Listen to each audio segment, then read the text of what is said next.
Hey, what's up guys, it's the White Tiger Show today.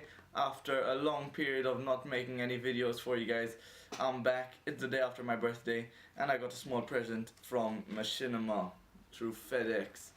So it wasn't really a present, it's more of a promotion, and if we open it up I get Need for Speed Most Wanted, their brand new game which isn't even out in stores yet. So just judging by the looks of the box, it seems like a pretty cool game. Now, I am here, I'm gonna open it up, I'm gonna put it inside my PS3, so let's take you guys over there. Here we go. I'm gonna open it up here. Just find something sharp. Opening up the box.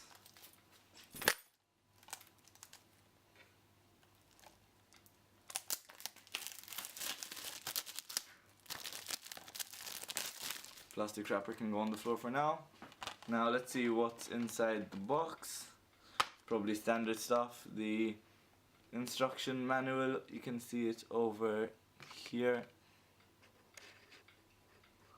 And the actual disc, which is obviously exactly like the box. Now I'm gonna go ahead, take this disc out and pop it up into my PS3 right there, and we should see it loading on the TV. Now I'm gonna go ahead and switch to my capture card so you can see the game from there. Okay, so this is Need for Speed Most Wanted from my capture card. Now we're seeing the game. I'm entering the race here. If I'm not mistaken, I'm driving a Bentley. So this race, as you can see, is called Pumping Iron. Now, something cool about Need for Speed Most Wanted 2 is when you race, you don't get cash or anything like that like you did in the old Need for Speeds, but instead it's more like you get upgrades for coming first or second, and you just get speed points for coming third. Anything other than that is considered losing the race. So, for example, in this race you saw I could have got nitrous or tires. Each time you unlock something, it doesn't count for all your cars, it just counts for the car you're driving during that race. Another thing is, since you don't get money in races, you don't buy cars, you just need to go around all of the city and you'll find cars parked in random areas. Now these cars, you'll know what they are because they've got the manufacturer logo on top of them. You just drive up to them, hit triangle if you're on a PS3, and you swap cars. Each car comes with its own set of challenges, and it's a pretty interesting concept. Also, something interesting is that you can switch cars while you're in a police chase. It's pretty cool. I like the whole concept of not having to buy a car but just finding it. It's different, so it might not be to all of your fancy, but I personally think it's a different concept that might interest quite a few people. Now here you see I came second, so I won the off-road tires for my car, which obviously increase your performance off-road. This game is not only on the road, you've got lots of off-road tracks. Free roam is also quite interesting in the game. Now here you can see I'm in a police chase, so this was a very quick one. I evaded them almost instantly because it was the second chase. See, the first time they make the police catch you, it's just so you'd know how it is, get a feeling of the game. And here I'm in cooldown. Cooldown, I'm going to tell you from experience, so I've been playing this game, I played it for about a day and a half before I'm making this video.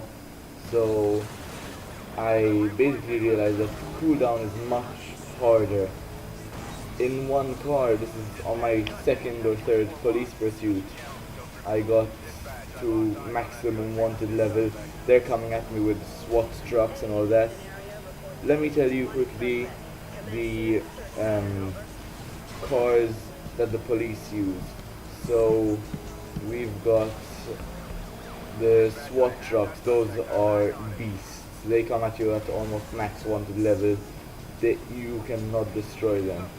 Then they use Ford Crown Victoria Police Interceptor, Ford Police Interceptor, the Dodge Charger SRT-8, and the Corvette C6 Z06 Police Interceptor.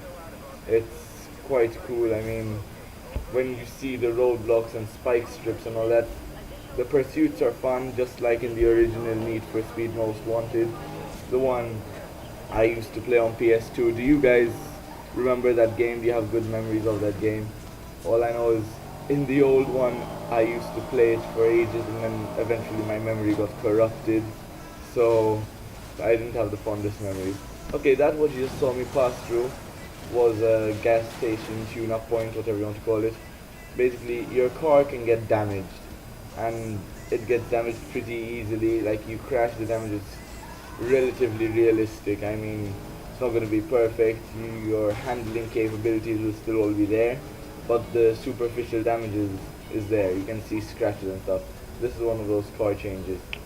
Anyway, once you sustain damage, you can go through one of these points. It will change the color of your car, and it will change it will make all the damage go away. Like there, I just changed from yellow to white in a Porsche. And you can do this while you're in police chase. It apparently doesn't affect your wanted level or your heat level as it is. Okay, so the point of Most Wanted really is to be the most wanted. You have the blacklist, and the blacklist is still there. I think the blacklist was a very important concept from the original Need for Speed game, from the original Most Wanted, sorry. So the blacklist is still there, but it's different. This is something I'm not particularly fond of, but I'm sure I'll get used to it.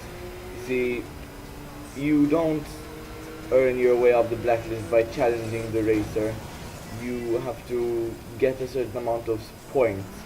Now, unlike the old Need for Speed, there are no milestones. It's just all these races.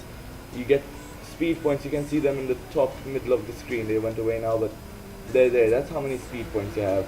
You can get speed points from winning races, from going through speed traps, which you don't see, but eventually they'll be there. Like the toll booths are the most visible ones. You can also you can win races, go through speed traps, and do police pursuits or destroy public property. Crashing is a big issue in this game. I cannot get my handling down, but that's probably something personal, simple mistakes from my part. So there you're just seeing me use Easy Drive. Easy Drive is a new function that they have, which allows you to keep on driving while changing some settings. For example, I can be driving my Porsche and decide, okay, I'm going off-road now, so add off-road tires in. And then if you want to increase your speed when you're back on road, just change the off-road tires to the stock tires, and it keeps going like that. So that's pretty interesting. I mean, you're gonna need a lot of coordination to be able to go from off-road to on-road, and like to use the Easy Drive while driving, because it takes a lot of concentration. Like here I'm driving a Lamborghini. I used Easy Drive to switch between cars. You can switch between cars that you found, and you can do that quite simply. Then, like, it's important that you try to find all the cars, because obviously you can unlock more races. You've got 3 difficulties of races. You've got easy, medium, and hard, obviously. And some races will have the police coming after you. Some will just have you racing and getting off scot-free. I think it's interesting. I haven't really passed a judgment yet on what I think of the game. I think the graphics are quite nice. You might not be seeing the full thing because obviously my capture card is nothing grand, it's just a normal dazzle, so I can't get everything in HD. But it's nice. I think it's a nice game. I would buy it. I mean, I got it for free as a promotion, but I would buy the game because I've always been a fan of the Need for Speed series.